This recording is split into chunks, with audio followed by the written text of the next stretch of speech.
जीवन में असंभव कुछ भी नहीं है और जब जागो तब सवेरा होता है।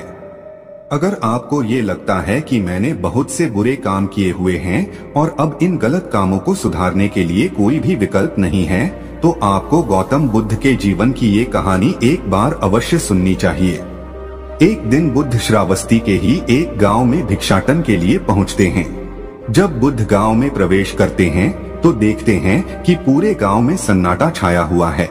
दूर दूर तक कोई व्यक्ति नजर नहीं आ रहा था। बुद्ध उस गांव के पहले द्वार पर जाते हैं और कहते हैं, भिक्षाम देहि, परंतु भीतर से बाहर कोई नहीं आता। बुद्ध दूसरे द्वार पर जाते हैं परंतु कोई दरवाजा नहीं खोलता। बुद्ध तीसरे द्वार पर जाते हैं परंतु उस द्वार से भी कोई व्यक्ति बाहर नहीं आता। फिर अचानक से एक दरवाजा खुलता है जिसमें से एक व्यक्ति बाहर निकलता है। वो जल्दी से बुद्ध का हाथ पकड़ता और उन्हें अपने घर में ले जाता है और कहता है, क्षमा करें बुद्ध, परंतु इस समय आप बाहर नहीं जा सकते। उंगलीमाल को श्रावस्ती की सीमा पर देखा गया है। सभी गांव वाले डर के मारे अपने अपने घरों की खिड़कियां, दरवाजे बंद करके बैठे हुए हैं। बुद्ध उस व्यक्ति से पूछते हैं, कौन है ये उंगलीमाल और उससे इतना भय क्यों है?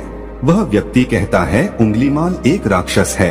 उसे जो भी मनुष्य मिलता है, बच्चा, वृद्ध, स्त्री या पुरुष, यहाँ तक कि सन्यासी भी, वो किसी को भी नहीं छोड़ता। महाराज प्रसन्नजीत के सैनिक भी उससे डरते हैं। बुद्ध उस व्यक्ति से पूछते हैं, क्या वो ये सब धन के लालच में करता है? वो व्यक्ति कहता है, नहीं, धन का उसे कोई लालच नहीं है। वो जब भी किसी मनुष्य पर वार करता है तो उसकी उंगली काटकर अपने गले की माला बनाता है, इसलिए उसका नाम उंगलीमाल पड़ गया है। और यह भी सुना है कि जब उसके गले की माला में 100 उंगलियां पूरी हो जाएंगी तो उसकी विनाशक शक्तियां और भी ज्यादा बढ़ जाएंगी। बुद्ध कहते हैं, आभार आपका, जो आपने मुझे उसके बारे में बताया। फिर वो व्यक्ति बुद्ध से कहता है कि कृपा कर आप बाहर न जाइए, क्योंकि वो आप पर भी वार कर सकता है। बुद्ध कहते हैं, भय से अपनी राह छोड़ दो, ऐसा मैंने कभी नहीं किया। मुझे भिक्षा मांगता देख जन जन के हृदय में उंगलीमाल का भय कम होगा। फिर वो व्यक्ति कहता है, नहीं बुद्ध, आप मत जाइए, वो बहुत ही ज्यादा खतरनाक है। बुद्ध कहते हैं, वो खतरनाक नहीं बल्कि दुखी है और मुझे उसके पास जाना होगा क्योंकि उसे मेरी आवश्यकता है। इतना कहकर बुद्ध उस व्यक्ति के पास से चले जाते हैं। कुछ दूर चलने के बाद बुद्ध वन में प्रवेश करते हैं। वन में चारों ओर एक सन्नाटा छाया होता है। दूर दूर तक ना तो कोई मनुष्य और ना ही कोई पशु पक्षी दिख रहा होता है, परंतु बुद्ध अपने मार्ग में आगे बढ़ते रहते हैं। अचानक बुद्ध के सामने उंगलीमाल आकर खड़ा हो जाता है। उसका रूप इतना डरावना होता है कि कोई भी व्यक्ति उसे देखकर ही भयभीत हो जाए। उसके गले में उंगलियों की माला होती है। चेहरा और हाथ रक्त से सने होते हैं और शरीर बलशाली होता है। उसका रूप इतना भयानक होता है कि किसी भी साधारण व्यक्ति के प्राण तो उसे देखते ही निकल जाएं, परंतु बुद्ध पर उंगलीमाल के इस डरावने रूप का कोई भी असर नहीं होता। बुद्ध कुछ क्षण तक एक शांत मुस्कुराहट के साथ उंगलीमाल की तरफ देखते हैं और फिर उसकी बगल से निकलकर अपने मार्ग में आगे बढ़ जाते हैं। बुद्ध को ऐसा करते देख उंगलीमाल को ये समझ नहीं आता कि उसके साथ ये हो क्या रहा है। वह मन ही मन सोचता है कि मुझे देखकर लोग या तो भाग जाते हैं या मुझे देखकर ही मर जाते हैं या फिर मुझसे अपने प्राणों की भीख मांगने लगते हैं। मैंने कई सन्यासियों को भी मारा है, परंतु मैंने आज तक कोई ऐसा व्यक्ति नहीं देखा जो मुझे नजरअंदाज करके अपने मार्ग में आगे बढ़ जाए। या तो इसने मुझ पर ध्यान नहीं दिया होगा या फिर हो सकता है कि यह देख ही ना सकता हो, परंतु मुझे इससे क्या, मुझे तो अपनी उंगलियों की माला पूरी करनी है। उंगलीमाल बुद्ध को आवाज लगाता है, ए साधु रुक। फिर भी बुद्ध उंगलीमाल को नजरअंदाज करते हैं और अपने मार्ग में आगे बढ़ते रहते हैं। उंगलीमाल और ज्यादा क्रोध में भरकर बुद्ध को आवाज लगाता है, ए साधु रुक। फिर भी बुद्ध उंगलीमाल को फिर से नजरअंदाज करते हैं और अपने मार्ग में आगे बढ़ते हैं। उंगलीमाल तीसरी बार बहुत ही ज्यादा क्रोध में भरकर आवाज लगाता है, ए साधु रुक। फिर बुद्ध रुकते हैं।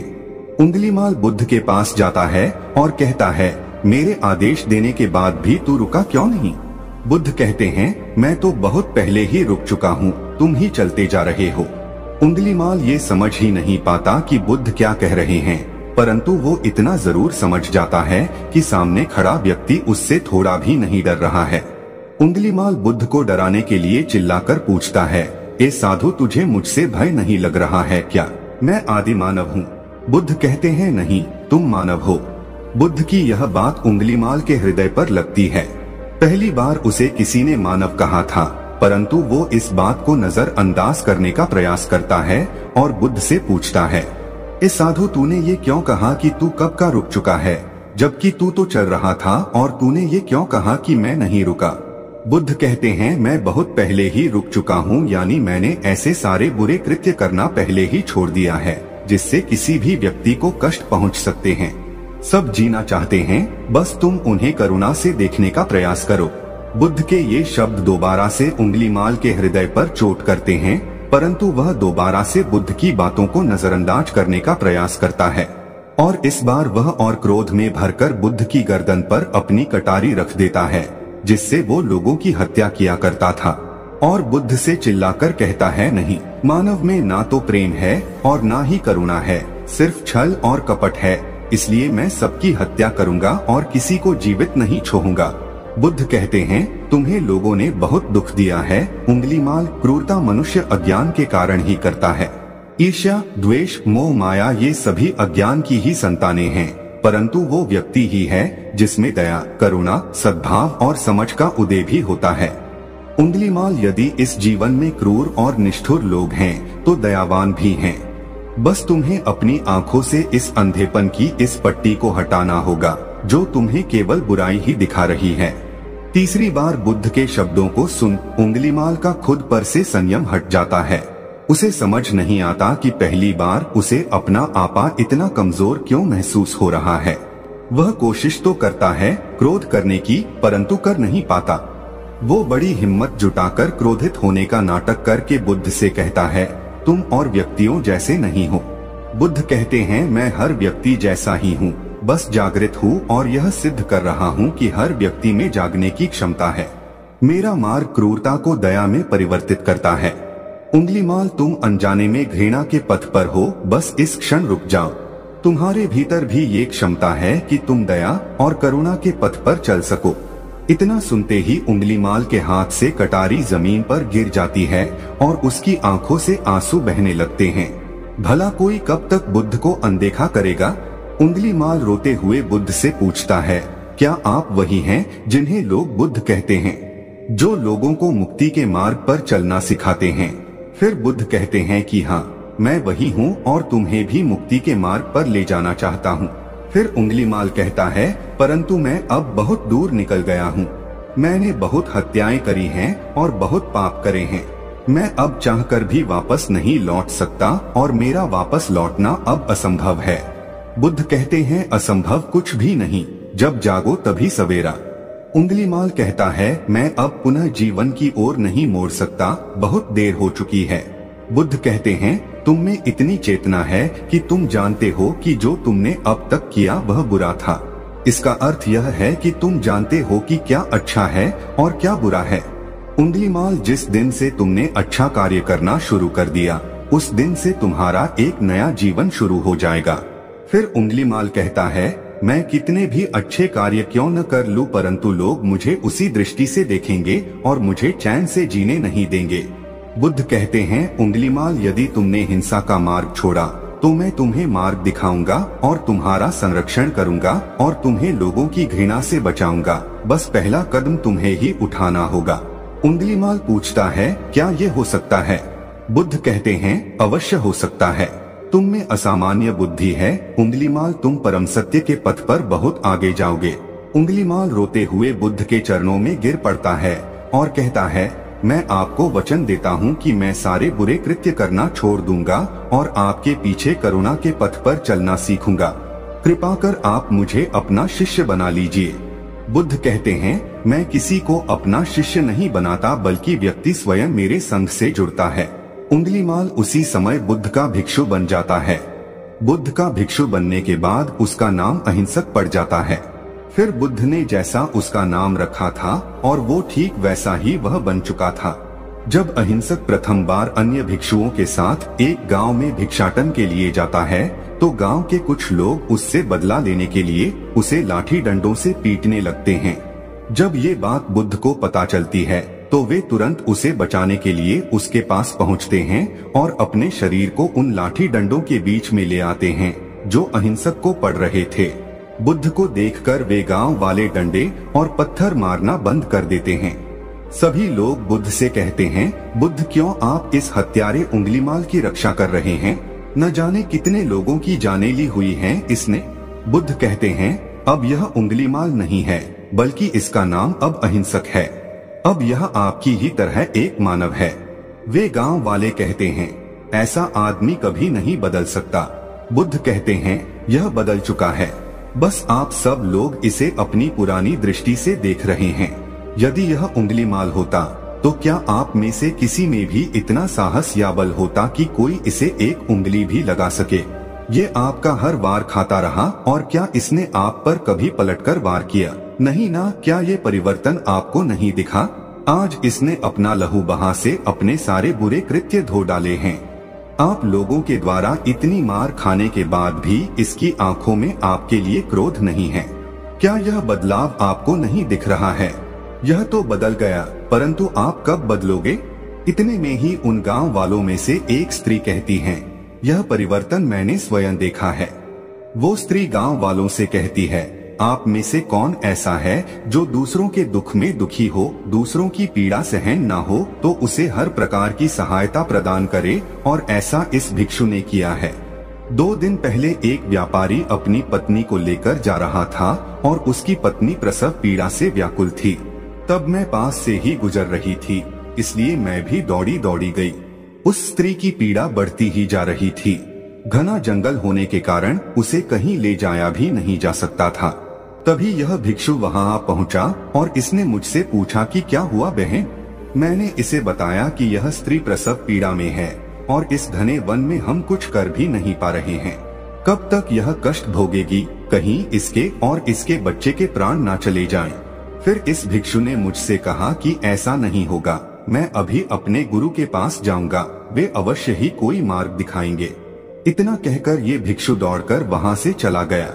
बुद्ध कहते हैं कि फिर व्यथित हो अहिंसक मेरे समक्ष आया और मेरे पैरों में गिरकर मुझसे कहने लगा, बुद्ध एक स्त्री गहन प्रसव पीड़ा में है और उसकी पीड़ा बढ़ती ही जा रही है, कहीं माँ और बच्चे को कुछ हो न जाए।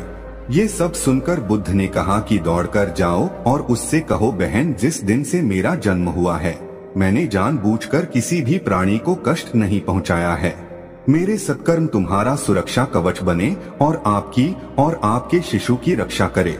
अहिंसक ने मुझसे कहा, परंतु यह तो असत्य होगा बुद्ध। सत्य तो यह है कि मैंने आज तक बहुत से प्राणियों को कष्ट पहुंचाया है। यदि मैंने ऐसा कहा तो वे माता और शिशु उसी क्षण प्राण त्याग देंगे।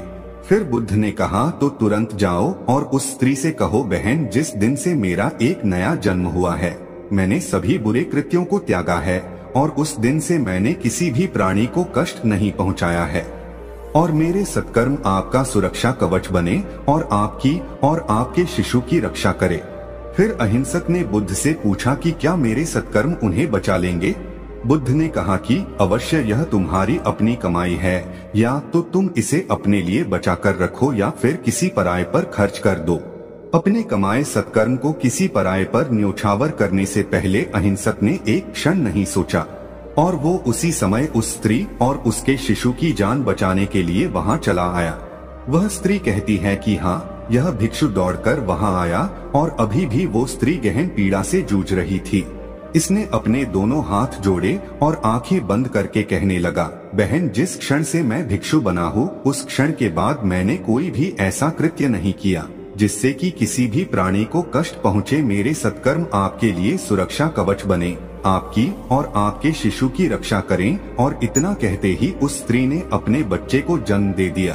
फिर बुद्ध कहते हैं कि दूसरों के दुख से दुखी होने वाला यह व्यक्ति अहिंसक कैसे किसी को दुख दे सकता है? यदि ये भिक्षु मन का सच्चा ना होता तो वह स्त्री कब के अपने प्राण त्याग चुकी होती। फिर अहिंसक ने बुद्ध से कहा है कि इन्हें मत रोकिए बुद्ध, इन्हें मारने दीजिए और तब तक मारने दीजिए जब तक कि इनके मन का क्रोध शांत ना हो जाए। फिर बुद्ध अहिंसक से कहते हैं, कर्म और गुणों के भंडार हो तुम, आज तुमने अपने नाम अहिंसक को सिद्ध कर दिया है। बुद्ध और उस स्त्री की बात सुन वे सभी गांव वाले कहते हैं, आप सही कह रहे हैं बुद्ध, अहिंसक बदल चुका है और हमसे ही देखने में भूल हो गई थी। इस कहानी से हमें यह सीखने को मिलता है कि लोग सोचते हैं कि उन्होंने बहुत सारे गलत काम किए हुए हैं, अब इन गलत कामों को सुधारने के लिए कोई भी विकल्प नहीं है। इस पर गौतम बुद्ध कहते हैं कि चाहे आपने अब तक कितने भी बुरे काम क्यों न किए हुए होंगे, लेकिन अगर आप एक विचार को अपने मन में लाते हैं कि अब मुझे कुछ सही करना है, तो वही विचार आपके रूपांतरण का कारण बन सकता है। पर सबसे जरूरी बात यह है कि क्या आप पहला कदम उठाने के लिए तैयार हैं? यह कहानी आपको कैसी लगी नीचे कमेंट बॉक्स में कमेंट करके जरूर बताएं।